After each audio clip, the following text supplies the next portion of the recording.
ഈശോമിശിഹായ്ക്ക് സ്തുതിയായിരിക്കട്ടെ.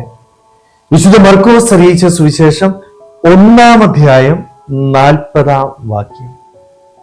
അങ്ങേക്ക് മനസ്സുണ്ടെങ്കിൽ എന്നെ ശുദ്ധനാക്കാൻ കഴിയും. ഒരു പ്രാർത്ഥന എപ്രകാരമായിരിക്കണമെന്ന് ഈ കുഷ്ഠരോഗി നമ്മളെ പഠിപ്പിക്കുന്നുണ്ട്. എങ്ങനെയാണ് ഞാൻ പ്രാർത്ഥിക്കേണ്ടത്? നമ്മുടെയൊക്കെ ജീവിതത്തിൽ പലപ്പോഴും ദൈവസന്നിധിയിൽ വന്ന് നമ്മൾ നമ്മുടെ ആവശ്യങ്ങൾ പറയാറുണ്ട്. എന്നാൽ ഈ കുഷ്ഠരോഗി എന്താണ് ചെയ്തത്?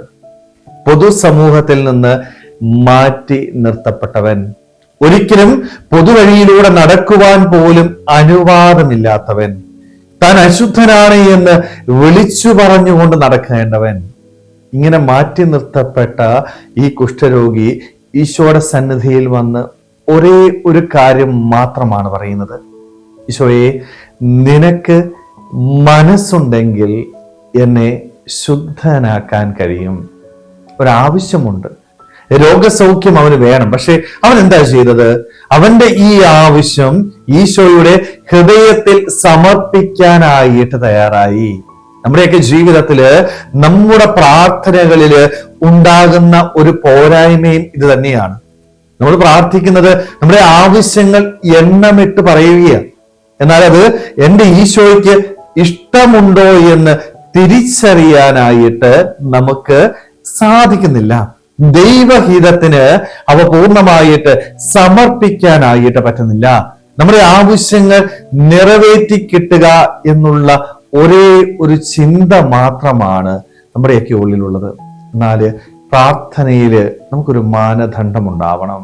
ദൈവകരങ്ങളിലേക്ക് നമ്മളെ തന്നെ സമർപ്പിക്കാനായിട്ട് പറ്റണം. നമ്മുടെ ആവശ്യങ്ങള് ദൈവത്തോട് പറയേണ്ട എന്നല്ല, മറിച്ച് ആവശ്യങ്ങൾ പറഞ്ഞു. പക്ഷെ പറയുമ്പോൾ അവ നമ്മുടെ ഇഷ്ടം മാത്രമല്ല, ദൈവത്തിന്റെ ഇഷ്ടത്തിന് പൂർണ്ണമായിട്ട് സമർപ്പിക്കാനായിട്ട് എനിക്ക് സാധിക്കുമ്പോഴാണ് ആ പ്രാർത്ഥനയ്ക്ക് ഉത്തരം ലഭിക്കുക. സ്നേഹമുള്ളവരെ, അതുകൊണ്ട് നമ്മുടെ പ്രാർത്ഥനയിലും ഈ കുഷ്ഠരോഗിയെ പോലെ നമുക്കും പ്രാർത്ഥിക്കാം. ഈശോയെ, ഞങ്ങൾക്ക് ഇന്ന ആവശ്യങ്ങളുണ്ട്, പക്ഷേ ഈ ആവശ്യങ്ങളെല്ലാം നിന്റെ ഹൃദയത്തിന് സമർപ്പിക്കുക. നിനക്ക് മനസ്സുണ്ടെങ്കിൽ, നിനക്കിഷ്ടമുണ്ടെങ്കിൽ നീ ഇത് എനിക്ക് തരിക. കാരണം നീ എനിക്ക് തരുന്നതെല്ലാം എപ്പോഴും എൻ്റെ നന്മയ്ക്ക് വേണ്ടിയാണ് എന്ന് ഞാൻ തിരിച്ചറിയുന്നു. അതുകൊണ്ട് ദൈവഹിതത്തിന് നമ്മളെ തന്നെ പൂർണ്ണമായിട്ട് സമർപ്പിക്കുവാനായിട്ട്, നമ്മുടെ ആവശ്യങ്ങൾ വിശ്വാസത്തോടെ ദൈവസന്നിധിയിൽ സമർപ്പിക്കുവാനായിട്ട്, എല്ലാം അവന്റെ ഇഷ്ടത്തിന് സമർപ്പിച്ച് ഈ ഭൂമിയിൽ എപ്പോഴും സന്തോഷത്തോടെ ജീവിക്കുവാനായിട്ട് നമുക്ക് ഓരോരുത്തർക്കും ആത്മാർത്ഥമായിട്ട് ആഗ്രഹിക്കാൻ ശ്രമിക്കാം. ദൈവം നമ്മളെല്ലാവരെയും സമൃദ്ധമായിട്ട് അനുഗ്രഹിക്കട്ടെ. ആമേൻ.